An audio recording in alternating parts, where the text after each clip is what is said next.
Hi guys, welcome back once again. Advice for this is maging mahabagin. Pag isa kang taong nahahabag sa kapwa-tao mo, ay may mabuti kang puso. Kapag nahabag ka sa kapwa-tao mo, nakita mo to na halos wala na makain, nahahabag ka sa kanya, naaawa ka sa kanya, na nagpupush na tulungan mo siya. Tulungan po natin sila. Kasi sila talaga yung mga nangangailangan ng tulong. Maging mahabagin po tayo, huwag po tayong gumawa ng masama sa kapwa-tao natin. Ang mga taong walang habag o walang awa, sila talaga yung gumagawa ng masama para sa kapwa-tao natin. Sila yung nanloloko, nananakit, nagnanakaw, nambubuli, pumapatay, sumasaksi ng kasinungalingan, nagpapatotoo ng kasinungalingan. Nasaan ba sa mga Diyos-Diyosan? Sila talaga yung mga taong walang habag. Walang habag sa kapwa-tao nila. Sa ating Diyos, wala silang awa. Wala silang Diyos na umiiral sa puso't isipan nila. Puro kasama lang ang umiiral sa kanila. Kasi mga wala nga silang habag eh.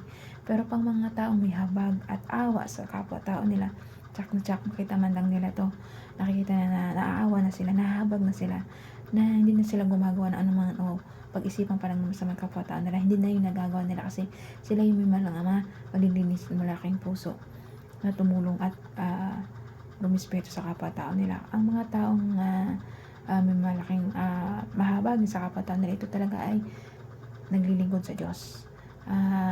Sila yung mga taong umiiral sa puso't isipan nila ang Diyos Ama, Diyos Anak at Diyos Espiritu Santo, na pumapatubay at gumagabay sa nila na huwag gumawa ng masama para sa kapwa-tao nila. Kung minsan nakakapagmura, pero nakakapag-sorry tayo.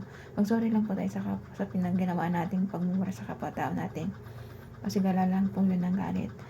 Pero kung ikaw ay sakang mahabaging tao, lahat ng kapwa mo na alam mo nangangailangan ng tulong, kahabang at bibigyan mo ng tulong na abot na po na ating makakaya.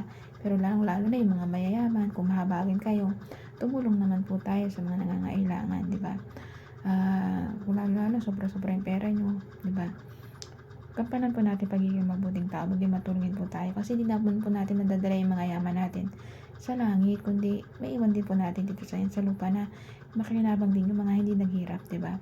So yung mga hindi naghirap, aaksayan din nila yan at tatapon nila yan kung saan nila gagastusin. Kaya habang ikaw nagtatrabaho dito sa babo ng lupa, so enjoy lang po natin mag-ipon, mag-enjoy, libre natin mga pamilya natin, magsaya, diba? Sabi nga, kamtan mo yung mga pinaghirapan mo at maglibang ka at magsaya ka kasama ng pamilya mo. Huwag naman po yung mga taong hindi naghirap, sila lang po binibigyan nyo, pero yung naghirap hindi, diba? Minsan yung magulang kinakalimutan yung naghirap, pero yung di naman naghirap, yun yung binibigyan nila ng masaya at maluho, diba? Yung mga kaibigan nila hindi naman naghirap, nag-aaral ka pa. Dapat po yung magulang natin, unahin natin, hindi yung ibang tao.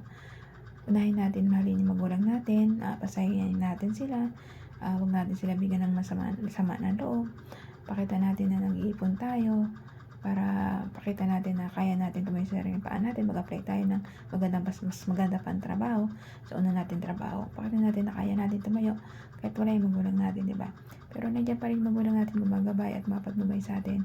Pero bilang isang mabuting anak, maging mabuti ka pong anak at maging mahabagan sa magulang mo at sa kapwa-tao mo. At lawa ka mapangunawa at kababa ang loob mo. Kaya hanggang dito na lang pa aking advice. Ingat po tayong lahat and God bless.